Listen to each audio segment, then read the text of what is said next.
Alright, no introduction. You guys already know what to do. Police story. Talked to you guys before in my last video is obviously about the academy, my time in law enforcement, everything like that. Talked to you guys. I've mentioned about if you're a civilian, you really need to know your laws. You really gotta know your shit when you're dealing with law enforcement. But with that being said, it doesn't matter how much shit you know. It doesn't matter, how on point you are on a traffic stop. If you're being respectful, if you're being compliant, it doesn't matter. You still have to trust that the police officer that you're dealing with at that time, he's on point with his shit. Yeah, he's not fucking mad about some shit. He didn't get no pussy that morning, so he's taking it out on you that afternoon. You don't want to deal. You still have to make sure that the person that you are dealing with is 100%. Now, when I was a cop, I had that same type of mindset when it came to my partners, because there was a lot of partners that I felt like I would never want to be in a situation with them. Whether it's because they're too aggressive, they don't know how to talk to people, they're too sensitive, they can't take a joke. There's certain people that it was just kind of like, this motherfucker, he's going to come on this call and make this situation way worse than it has to be. You know, the escalation shit? Yeah, that shit is real.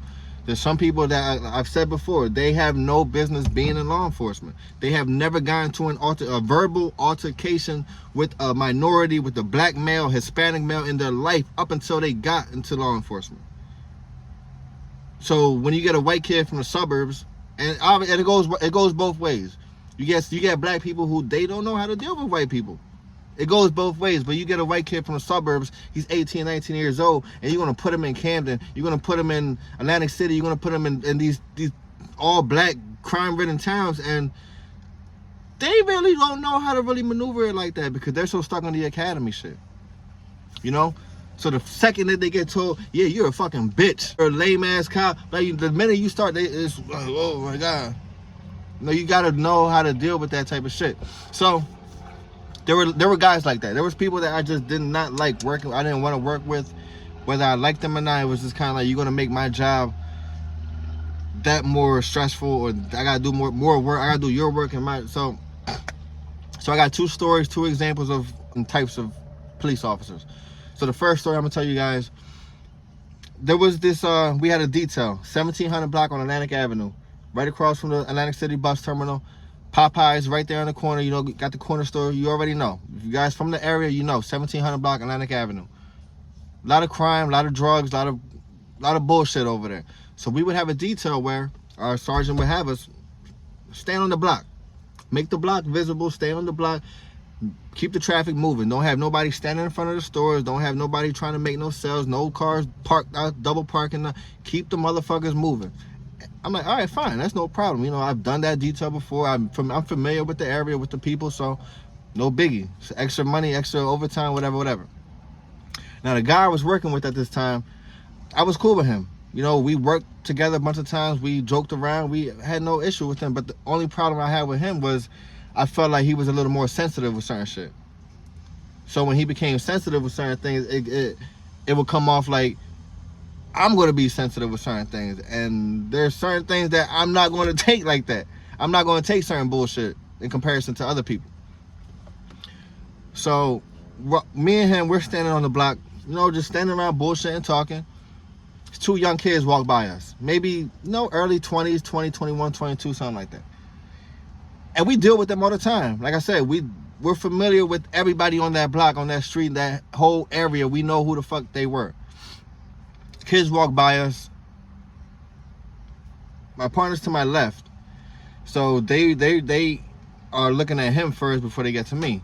So as they're walking by, they start grilling the shit, like up and down, like shh, bitch ass niggas. Yeah, you bitch, like just looking at us, just up and down, just.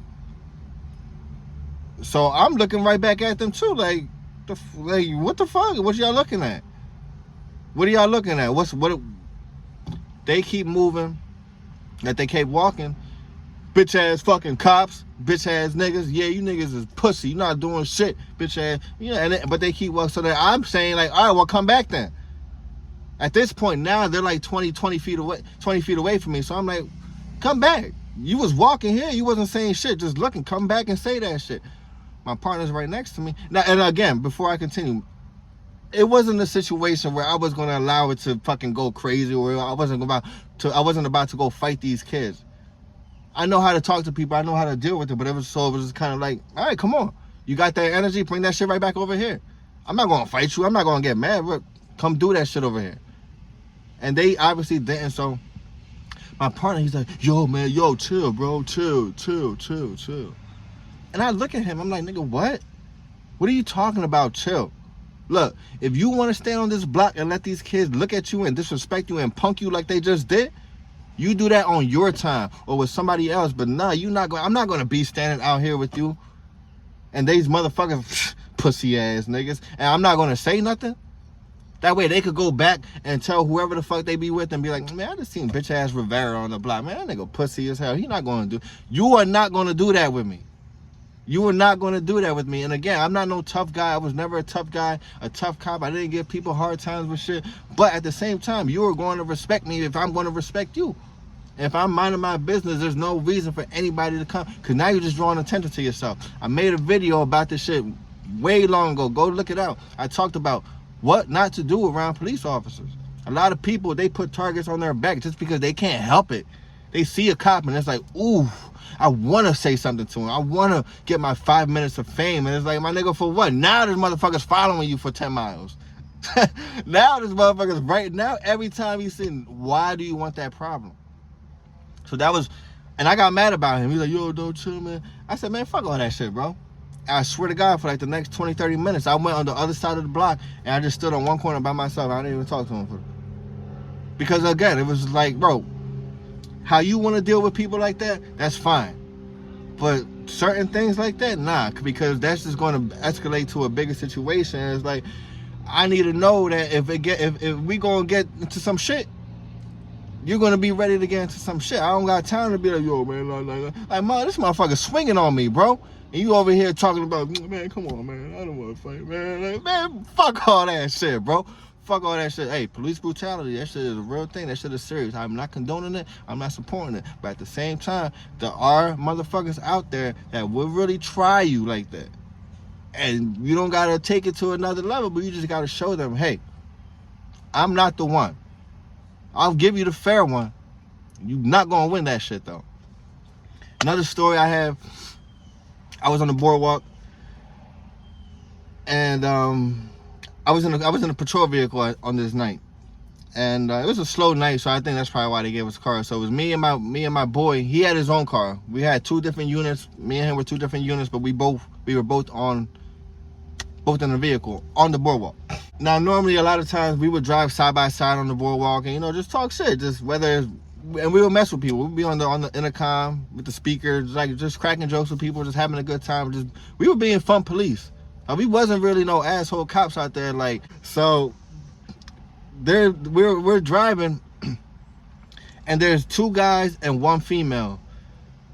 One guy was drunk as hell, and we're driving side by side them. They're walking in between us, and we're just popping shit. Like, but it's no harm, it's no disrespect, it's no foul. It's kind of like, yo, I bet you couldn't catch me, like, officer, like, you wouldn't be able to catch me. Like, it's just shit talking, right? And it started, we're like maybe on like Florida Avenue. That way you can kind of get an idea. We like around Florida Avenue in the boardwalk up until Tropicana. So like that whole strip, like we just kind of, at some point, I don't know why, this guy, he just got mad aggressive. Like, he just started getting real crazy. And we're like, yo, bro, chill.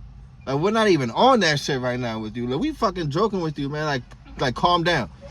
Cause you're not gonna be out here cursing now. Cause now we gonna hit you with the fucking public disorder shit. Now you screaming. There's families out here. Now you doing way too much. We giving you an inch, and now you trying to take a fucking mile, bro. Like, I hate when people do that type of shit. No, fuck y'all, pussy, this and that.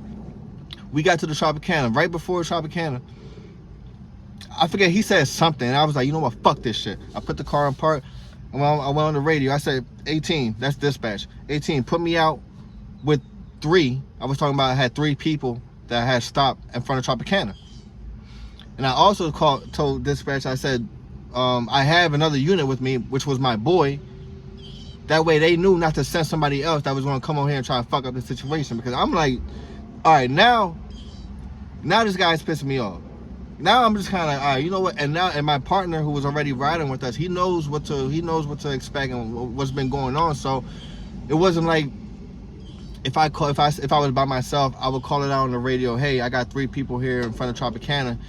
They would send somebody from the street or somewhere else to come and back me up.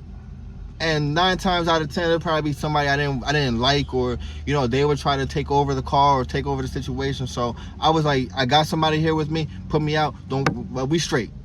Put the car in park. I called the radio out. I got out the car. I'm like, sorry. So what's up? What are you doing? Like, so what's going on? What do you want to do? Because now you're taking it to another level. Now you getting real. Kid you guys not. I swear to God, this guy dropped on his knees. Oh, I'm sorry, officer. I'm begging. I'm sorry. My boy gets out. He's like, yo, bro, get up. Because now it was kind of like the good cop, bad cop shit. I'm like, nah, man, because now you really doing way too much. You guys got to figure out something, because we've been complying with you. We've been cool with you. Now you're taking it too far. Now you this and that.